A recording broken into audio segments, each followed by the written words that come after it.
Mga kababayan, nagsilabasa na ang totoong dahilan kung bakit itinumba itong si Mima Alicia, mga kababayan. Ang dami palang galit nito. Marami pala itong kalaban tapos ibinibintang ninyo sa mga DDS. Mga DDS daw, mga kababayan, ang isa sa mga pangunahing sabihin nating suspect sa pagkayari nitong si Mima Alicia, mga kababayan. Pero nga, may mga napanood tayong video dito na ito palang si Mima Alicia ay maraming kalaban. Madali itong magalit, madali itong magmura, mga kababayan. At yun na nga, isa sa mga nakikita nating video dito ay pinagmumura niya yung isang motorista, mga kababayan. Malay natin kung binalikan siya ng motorista na ito. At ito rin yung isa nating nakikitang video, mga kababayan, na nag-iiyak itong si Mima Alicia. At yun na nga, parang may isinesewalat siya tungkol sa kanyang ex-boyfriend, mga kababayan. Parang mayroong banta din itong kanyang ex-boyfriend laban kay Mima Alicia. Tapos ngayon, itong mga vlogger na mga bayaran, ibinibintang ninyo sa amin, ibinibintang ninyo sa DDS. Ang kakapal ng mga mukha ninyo. O ito na, huwag na natin itong patagalin. Sabay-sabay na natin itong panoorin. Nasaan na yun? Dito na yun. Asa na? Ito. Ayan. Tika lang, walang sounds. Ulitin natin. I'm shaking. Hindi ko alam kung ano yung gagawin ko. Kasi up to this moment, ginugulo pa din ako ng ex ko. Yung tipong ako na nga yung nabugbog. Yung tipong ako na nga yung nasaktan. Kinuha yung iPhone 11 ko. Sinira pa yung iPhone 13 ko.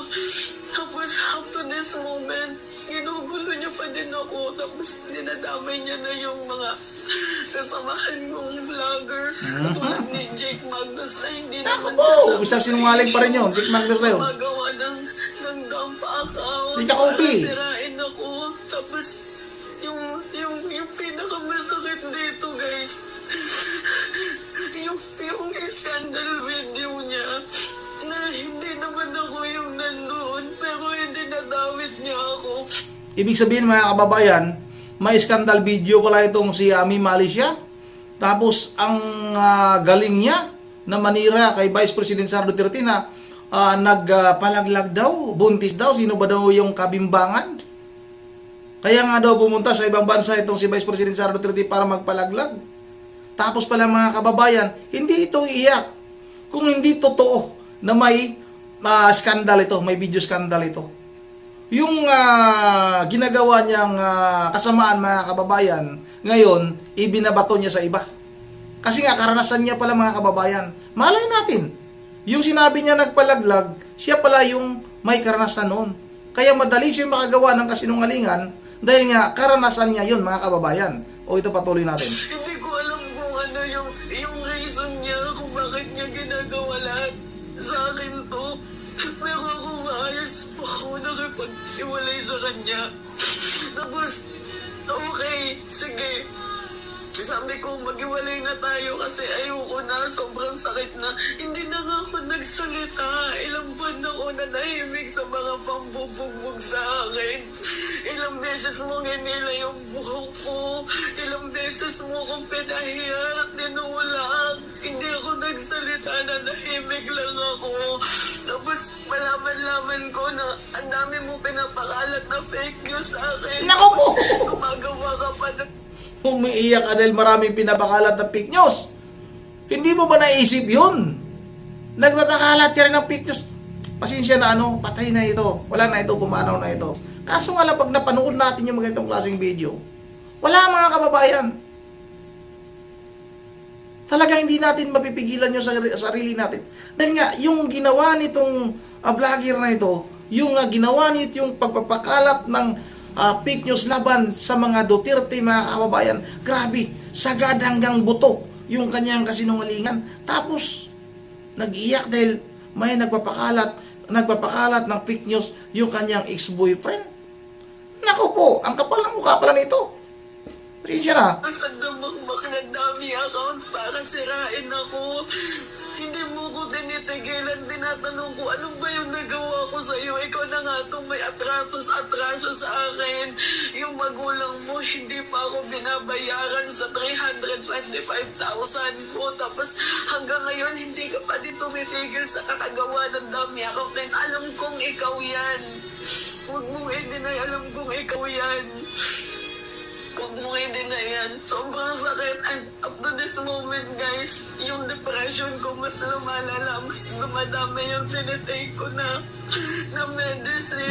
Kasi minsan may times na gusto ko na lang kitilan yung buhay ko dahil sa ginawa na nag-ex ko na dinadamay niya ako sa mga scandalous na video niya na kahit hindi naman ako. Hindi ko alam kung ano yung purpose. Tapos meron siyang sinasabi na bayaran daw ako yung pagkatao ko. Pok-pok daw ako. Sobrang dami niya sa akin sinasabi. Lahat lang yun pinabayaan ko.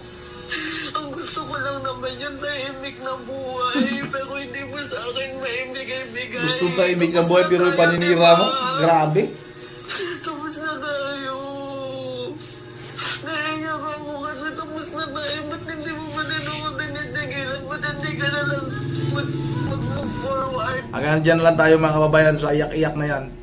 Gusto daw niya ng tahimik na buhay pero ang ginawa niya kay Vice President Sara Duterte, grabe mga kababayan. Ito pa, isang video pa mga kababayan. Mula kay Kabibi, ito maganda ito si Kabibi ha. Kabibi, pahiram mo na ng video mo, ipapakita natin sa ating mga viewers kung gaano ka balahura, gaano ka sama ang ugali nitong si ano ba ito? Mima Alicia mga kababayan. Huwag ninyong ibintang sa mga DDS at kay Vice President Sara Duterte ang pagkayari nitong si Mima Alicia dahil marami pala itong kalaban mga kababayan. Ito, panoorin natin ito. Good morning and not so good morning for the reason gusto ko sana ipahatid na meron tayong isang vlogger sa Pilipinas na pinagabarel at ito ay si Mima Alicia.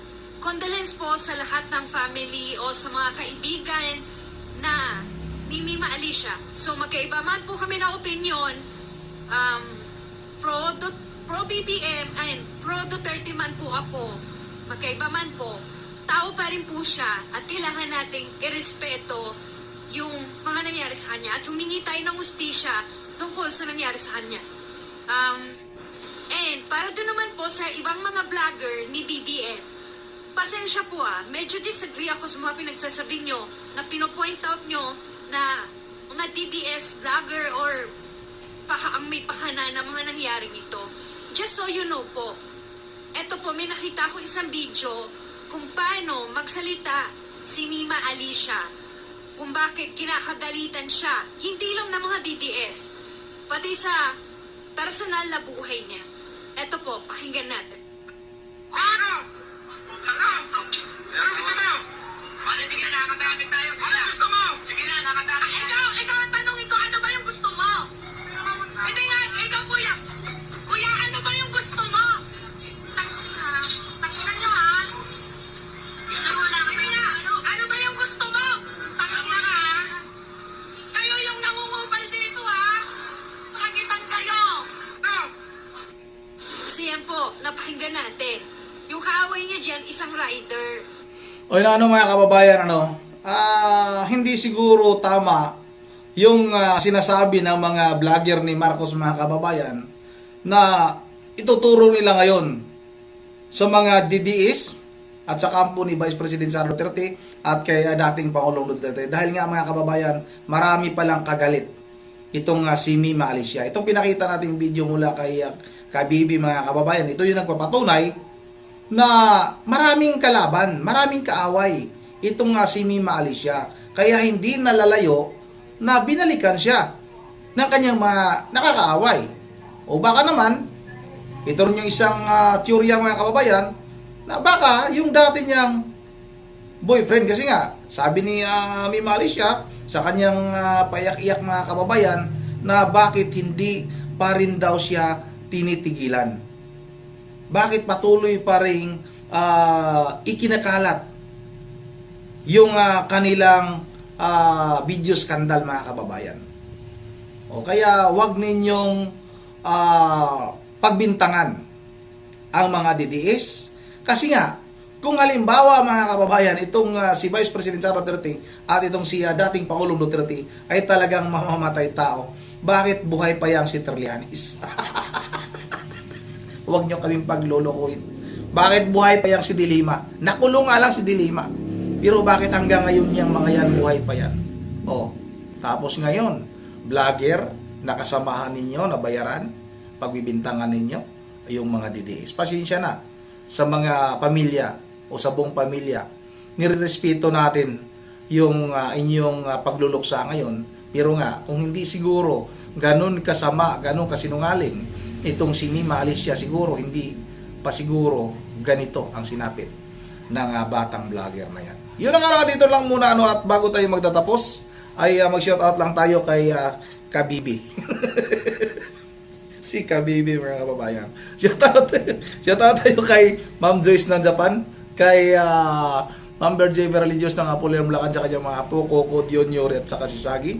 Kay sa mga Catris family mula sa Pasay, shoutout kay Rod TV, shoutout na rin kay Rita Bolayo, shoutout na rin kay Joen Kotsarua, kay Mama Michelle Bolima, kay Ma'am Elisa Borby.